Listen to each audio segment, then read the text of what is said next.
On 9 April 2005, Queen Elizabeth II missed her eldest son's wedding. A few hours later, she sat inside St. George's Chapel for the blessing. Then she opened Windsor Castle, hosted the reception, and publicly celebrated the couple. Those three choices are often flattened into a single verdict on Camilla. The Queen stayed away because she disapproved, or she attended because she had forgiven everything. Neither account can explain the whole day, because the wedding was not one event. It was a civil marriage ceremony, a religious service, and a royal reception. Elizabeth treated each part differently. Her absence and her presence were both deliberate. Charles and Camilla's marriage had been announced in February 2005, after decades of public controversy. Both had been married before. Camilla divorced Andrew Parker Bowles in 1995. Charles and Diana divorced in 1996, and Diana died the following year. By 2005, Charles and Camilla's relationship was no longer hidden, but public acceptance remained uneven. The question was not merely whether two people in their 50s could marry. It was whether the future head of the Church of England could marry a divorced woman whose former husband was still living, after his own first marriage had ended amid global scandal. The law and the church had changed since the abdication crisis of 1936. Divorced people could remarry in the Church of England under certain conditions, at a priest's discretion. But Charles and Camilla chose a civil ceremony, followed by a service of prayer and dedication. That structure made the marriage legally valid, without asking the church to present the event as an ordinary first wedding. Even the venue required adjustment. The civil ceremony took place at Windsor Guildhall, the town hall, rather than inside Windsor Castle. Contemporary debate had raised questions about the legality and consequences of a royal civil marriage at the castle. The final plan created physical separation: legal marriage in a civic building, religious blessing in St. George's Chapel, family celebration in the castle. Then the palace announced that Elizabeth and Prince Philip would not attend the civil ceremony. The news was instantly interpreted as a snub. How could the Queen miss the wedding of the Prince of Wales? If the ceremony was proper enough for her son to become legally married, why was it not proper enough for his parents to witness? The official explanation emphasized the couple's desire for a low-key civil event and said the Queen was respecting that arrangement. The small ceremony had about 30 guests. Charles's sons William and Harry attended. Camilla's children, Tom and Laura, attended. William and Tom served as witnesses. The absence of both of the groom's parents fit the attempt to describe the Guildhall event as private and restrained. But the constitutional and religious context was impossible to ignore. Elizabeth was not only Charles's mother. She was sovereign and supreme governor of the Church of England. Her attendance could be read as institutional endorsement of every aspect of the civil ceremony. Her absence allowed the palace to maintain a distinction between legal recognition and religious celebration. This does not prove that Elizabeth privately opposed the marriage.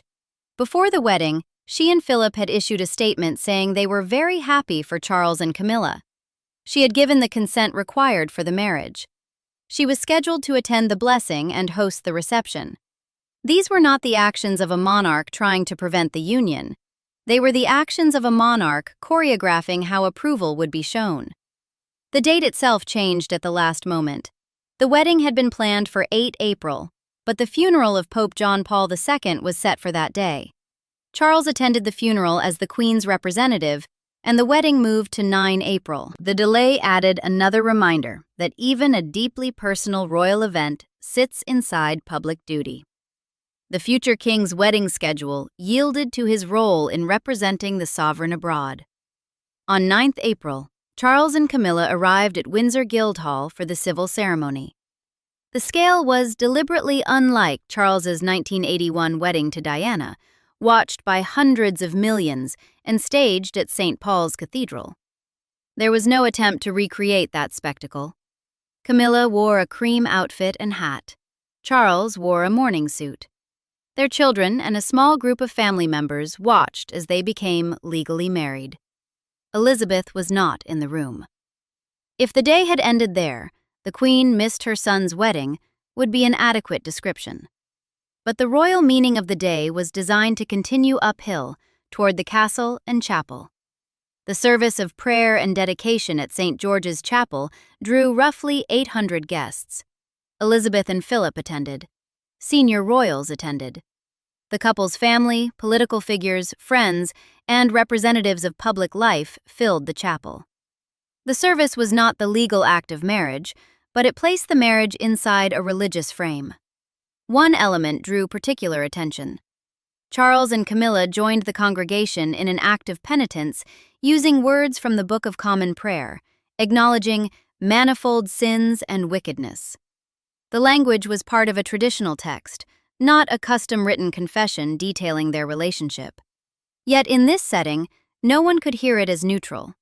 The public had spent years debating the pain caused by Charles and Camilla's relationship. The service allowed the church to bless their future without pretending the past required no reflection. Elizabeth's presence at that service carried a different meaning from attendance at the Guildhall. As Supreme Governor, she could support a ceremony explicitly shaped around prayer, dedication, and penitence. As a mother, she could sit with her family and witness a religious acknowledgement of the marriage. The distinction was subtle enough to frustrate viewers who wanted a simple yes or no, but royal symbolism often works through exactly that kind of separation. After the chapel came the reception at Windsor Castle, and the Queen was not a passive guest. She was the host. Hosting matters. A host provides the house, sets the social terms, welcomes the guests, and signals that the people being celebrated belong inside. Windsor Castle was not a rented hotel chosen for convenience. It was a royal residence, and one of the monarchy's most recognizable spaces. Opening it to the newly married couple transformed the day from a tolerated private arrangement into a family and institutional celebration. Elizabeth also spoke warmly. Contemporary accounts emphasized her good humor and public support. She referred to the Grand National, held the same day, and used a horse racing comparison to say that her son and his bride had overcome formidable obstacles. The precise tone mattered. This was not an icy constitutional statement. It was a mother and sovereign publicly allowing celebration. So why miss the civil ceremony? The most responsible answer has several layers.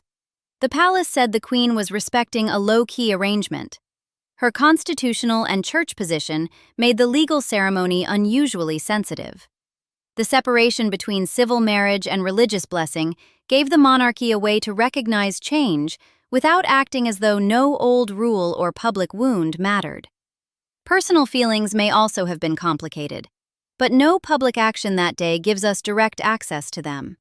The word snub promises more certainty than the evidence offers. A true boycott would be difficult to reconcile with attending the blessing, hosting the reception, and making a warm speech. The word forgiveness is also too confident. It assumes we know the private offense Elizabeth believed she was forgiving, and the moment she chose to do so. What we can see is choreography. Royal families communicate through doors, rooms, clothing, timing, seating, titles, and attendance. Ordinary families can say, "I support you, but I am uncomfortable with this part." A monarch must express the same distinction through public acts that can survive legal, religious, political, and emotional scrutiny.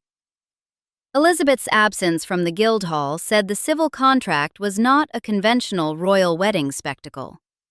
Her presence in the chapel said the marriage could receive prayer and family witness. Her reception said Charles and Camilla were welcomed as a married couple inside the royal home. 3 acts, 3 meanings. The arrangement also protected Charles and Camilla. A huge ceremonial wedding would have invited direct comparison with Diana and the broken promises of 1981. A purely private civil marriage with no royal blessing would have made Camilla's future status look uncertain. The 2005 sequence avoided both extremes.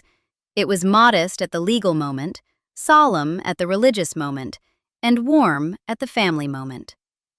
That does not mean public opposition disappeared. Some people never accepted Camilla. The title Princess of Wales, though legally associated with her marriage, was not used publicly because it remained so powerfully linked to Diana. Camilla became Duchess of Cornwall.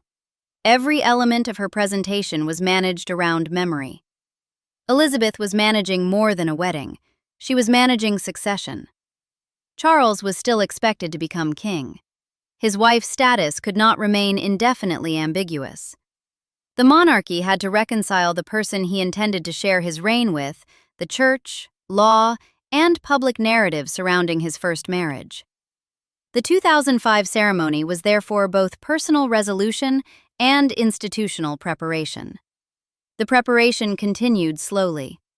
Camilla took on charitable and public duties. She appeared beside Charles and other members of the family. Her visibility became routine. In 2022, on the 70th anniversary of her accession, Elizabeth expressed her sincere wish that Camilla be known as Queen Consort when Charles became king. That later statement did not erase the careful distinctions of 2005. It showed how acceptance was constructed over time rather than announced in one dramatic conversion. Looking backward from Camilla's eventual queenship can make the wedding seem inevitable. It was not.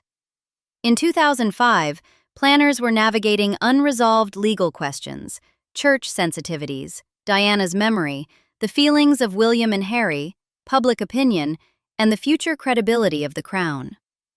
The fact that the event now looks like a step toward an established outcome is evidence that the choreography worked.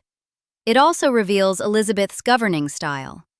She rarely explained private emotion in detail. She preferred continuity, incremental change, and symbolic action. When confronted with a situation the old rules had not prepared the monarchy to handle gracefully, she did not deliver a speech rejecting the past. She separated the problem into manageable parts. Legal marriage, permitted, consented to, but kept civil and small. Religious recognition, attended, structured through prayer and dedication. Family celebration, hosted at Windsor Castle. That sequence let different audiences see different truths.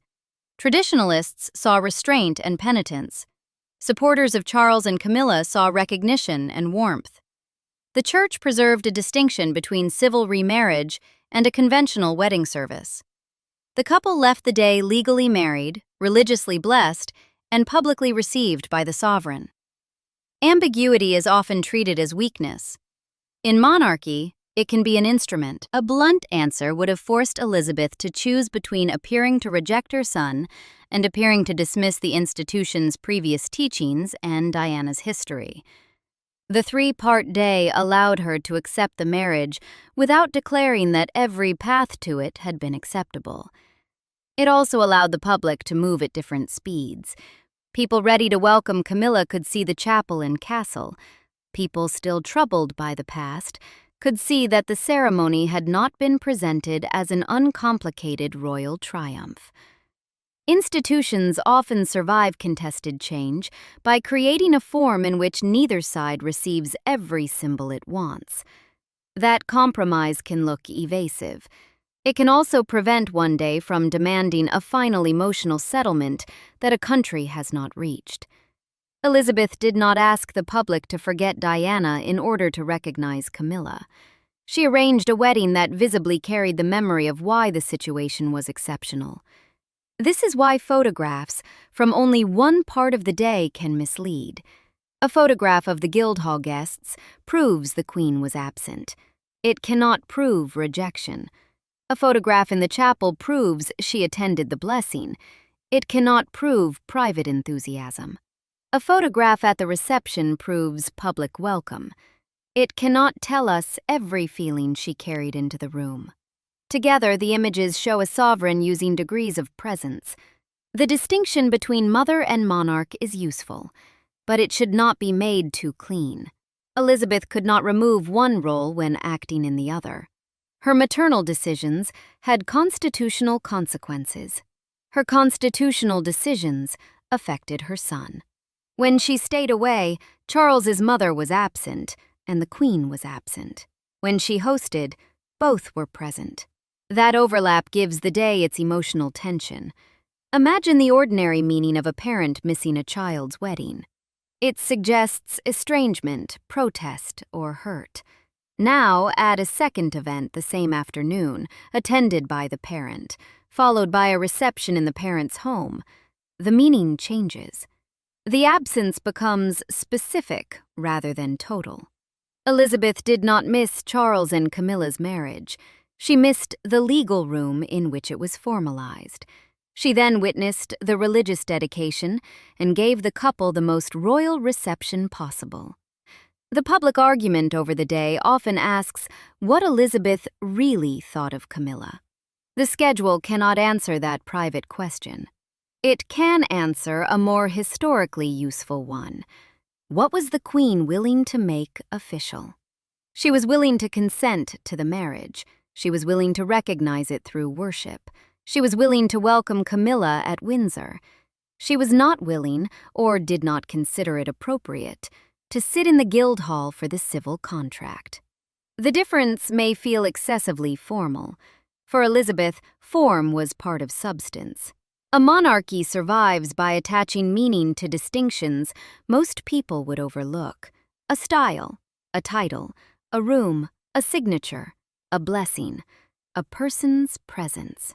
On the 9th of April 2005, she used all of them. Charles and Camilla's marriage did not begin with the unified fairy tale image once created for Charles and Diana. It began in separate spaces: town hall, chapel, castle. That fragmentation was honest, in a way the old spectacle had not been. The couple's past was complicated. The institution's position was complicated. The Queen's public response was complicated. The day did not pretend otherwise. Elizabeth's final message was not contained in the empty chair at the Guildhall. It was contained in the movement from one building to the next.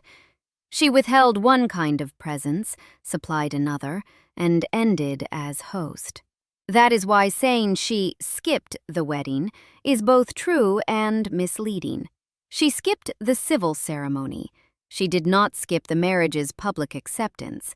And by hosting the reception after missing the vows, Elizabeth II showed how a queen could say, in the same day, "This cannot look ordinary, and you are still welcome inside."